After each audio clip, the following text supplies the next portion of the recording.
Quickly, ہمارے پاس time تھوڑا سا شارٹ ہے، انشاءاللہ ہم باقی 3 کوالٹیز کی طرف آتے ہیں. پہلی تھی قولوا قولا سدیدا، کھری بات، سچی بات اور سمپل بات. دوسری بات تھی say only that is good، صرف اچھے الفاظ ادا کرو. تیسری بات یہ ہے انبیاء کی کوالٹی جو اللہ نے ہمیں بتائی ہے کامیاب ہونے کے لیے. زندگی میں کامیاب ہونا ہے تو صرف شکایت کس سے کرو؟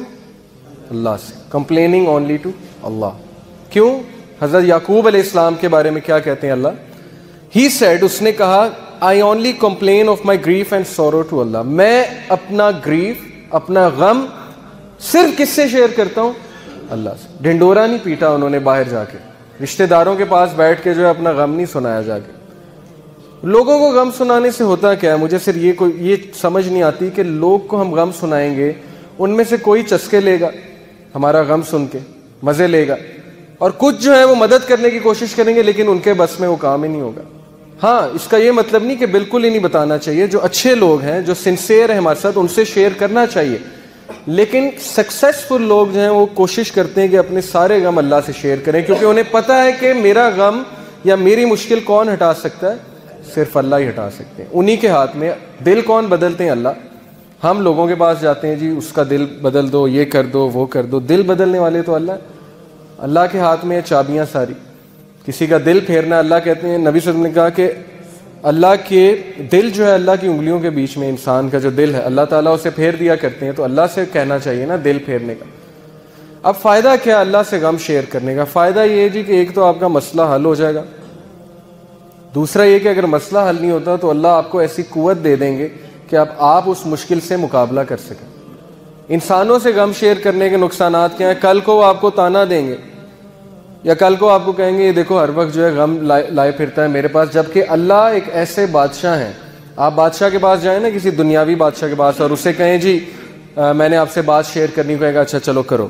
اگلے دن جائیں گے وہ پھر سنے گا، تیسرے دن جائیں گے پھر سنے گا، چوتھے دن کہے گا یار تم ڈیلی آ جاتے ہو میرے پاس یہ بات لے کے، نکل جاؤ یہاں سے، روزانہ آ جاتے ہو. لیکن اللہ جو ہے وہ واحد بادشاہ ہیں اس کائنات کے، جو ناراض ہوتے ہیں اگر بندہ ان کے پاس نہ آئے. میں ہمیشہ مثال دیا کرتا ہوں، میں ٹیچر ہوں اور نالائق اسٹوڈنٹ میرے پاس آئے تو مجھے زیادہ خوشی ہوتی ہے. لائق کا تو مجھے پتا ہے اس نے تو آنا ہے، لائق کا گریڈ اچھا آ جائے مجھے پتا ہے ٹھیک ہے اچھا آ گیا. نالائق اسٹوڈنٹ کبھی میرے پاس سوال پوچھنے آ جائے یا مدد مانگنے آ جائے، سر مجھے سمجھائیں، مجھے اتنی خوشی ہوتی ہے. تو گناہ گار بندہ جب اللہ کے پاس جاتا ہے تو اللہ کو بہت خوشی ہوتی ہے. اور شیطان ہمیں کہتا ہے کہ نہیں تیرے گناہ بہت ہیں، تو نے یہ کیا ہے، تو نے وہ کیا ہے. نہیں، یہ بالکل شیطان کا دھوکہ ہے کہ ہمیں اس چیز سے دور کر دے. Source of peace. السلام اللہ کا ایک نام ہے، ایک ایٹریبیوٹ ہے. السلام کا کیا مطلب ہے؟ گیور آف سیکورٹی، سیکورٹی دینے والا، تحفظ دینے والا. شیطان ہمیں تحفظ دینے والے سے دور کر دیتا ہے. اس کے بغیر کوئی تحفظ نہیں ہے، اللہ کے بغیر. تو اللہ سے بات کرنا. موسیٰ علیہ السلام کی گفتگو آپ سنیے، قرآن میں سورہ طہ میں ہے کہ موسیٰ علیہ السلام سے اللہ نے پوچھا موسیٰ تمہارے ہاتھ میں کیا ہے؟ چھڑی تھی نا، عصا تھا ان کے ہاتھ میں. تو موسیٰ علیہ السلام نے کیا جواب دیا؟ بڑا ایکسائٹڈ ہو گئے موسیٰ علیہ السلام. آپ سوچیں کہ آپ سے جو ہے وہ بہت بڑی کوئی سیلیبریٹی یا پرائم منسٹر بات کرنے آ جائے، آپ کتنا خوش ہوں گے. اسی طرح موسیٰ بڑے خوش تھے کہ رب العالمین، کائنات کا رب جو ہر چیز کو کنٹرول کر رہا، مجھ سے بات کر رہا ہے. اللہ نے پوچھا موسیٰ، بڑے پیار سے پوچھا موسیٰ تمہارے ہاتھ میں کیا ہے؟ موسیٰ نے کہا اللہ میرے ہاتھ میں میرا عصا ہے، اس سے میں بکریاں چراتا ہوں، اس سے میں جھاڑیوں کو پیچھے کرتا ہوں، اس پہ میں ریسٹ کرتا ہوں، اور اس سے میں اور بھی بڑے کام کرتا ہوں.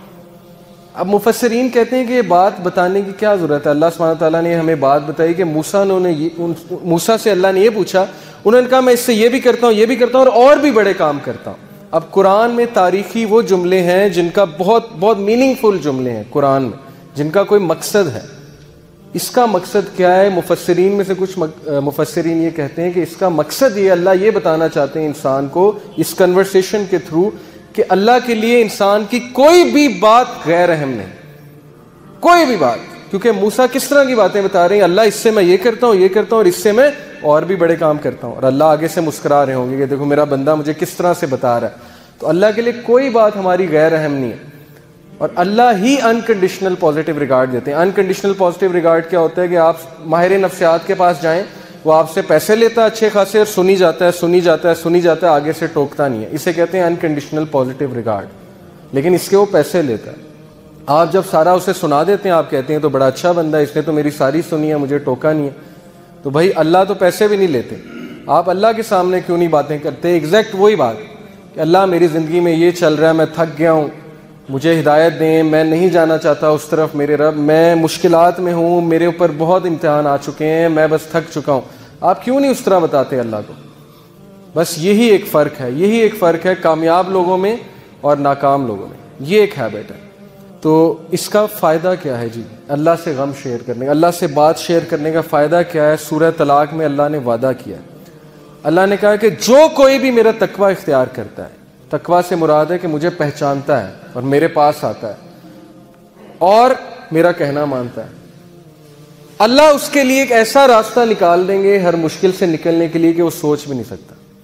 اور اس کی تفسیر حدیث میں آتی ہے کہ جو شخص استغفار کو لازم پکڑ لیتا ہے اللہ اس کو ہر مشکل سے نکال دیتے ہیں. پھر اللہ کہتے ہیں کہ اسے ہم ایسی جگہ سے دیں گے رزق کہ وہ سوچ بھی نہیں سکتا.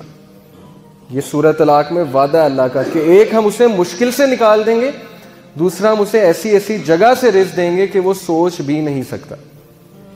ایک واقعہ ہے چھوٹا سا. ڈاکٹر ایان ایک سعودی عرب کے ڈاکٹر ہیں, پاکستانی ڈاکٹر ہیں, بہت بڑے نیورو سرجن ہیں.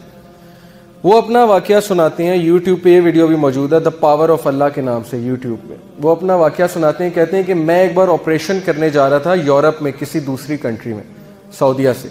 تو راستے میں اتنی ٹربولنس ہوئی, اتنا طوفان آیا, تھنڈر اسٹارم آیا کہ جہاز جو ہے وہ پارک کرنا پڑا ایئرپورٹ میں. کسی بیچ میں کہیں رکا جہاز, کسی ایئرپورٹ پہ جہاز کو کھڑا کیا ایئرپورٹ پہ. اب میں نے کہا جی کہ میں نے تو وہاں پہنچنا ہے آپریشن کرنے, آپ جو ہے جہاز کو چلائیں. انہوں نے کہا کہ جی ہم آپ کو پہنچانے کے لیے دوسروں کو تو خطرے میں نہیں ڈال سکتے نا, آپ ایسا کریں کہ آپ گاڑی پکڑیں, آپ نے جہاں جانا ہے نا وہ قریب ہی ہے, اتنا دور نہیں ہے, آپ گاڑی پکڑیں, ٹیکسی پکڑیں, اس پہ آپ چلے جائیں.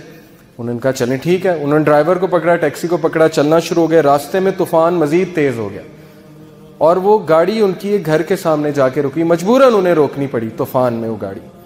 اب اس گھر کے سامنے جا کے رکی, انہوں نے نوک کیا تو ایک بڑھیا باہر نکلی, بہت بڑھاپے میں تھی, جھریاں پڑی ہوئی تھی اس کے چہرے پہ. انہوں نے کہا جی ہمیں اندر آنے دیں, بہت بارش ہے, بہت طوفان ہے, ہمیں ڈر ہے ہمارا ایکسیڈنٹ نہ ہو جائے, تو ہم ذرا ٹھہریں گے, کھانا شانا کھائیں گے, نماز پڑھیں گے, پھر نکل جائیں گے. اس نے کہا بالکل بسم اللہ آپ آئیے.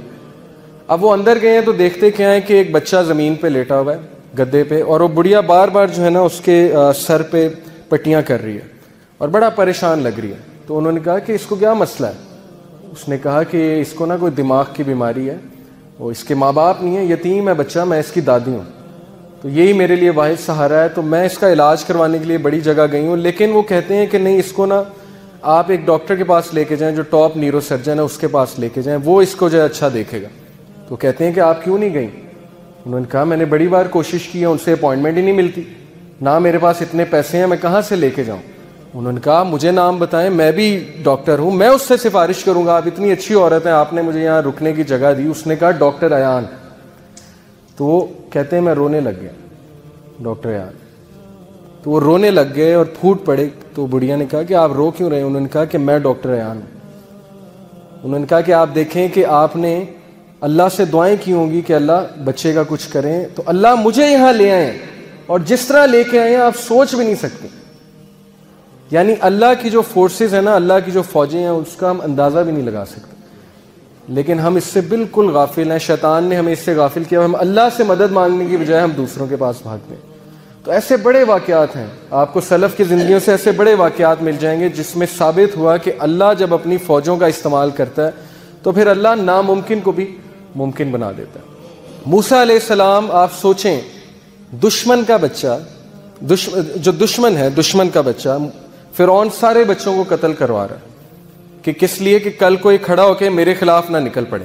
بنی اسرائیل کے سارے بچے قتل کروا دیے, لیکن اللہ اسی بچے کو اس کے محل میں لا کے پرورش دلوائی جس نے اس کو بڑا ہو کے شکست دینی تھی. یہ امپاسبل ہے, ہالی ووڈ بھی اس طرح کی مووی نہیں بنا سکتا, اس طرح کا سین کریٹ نہیں کر سکتا, لیکن اللہ نے کیا, اسی بچے کو اس کے محل میں لے آئے. تو اس لیے اللہ کے لیے کچھ امپاسبل نہیں ہے, یہ بات ہمیں پتہ ہونی چاہیے.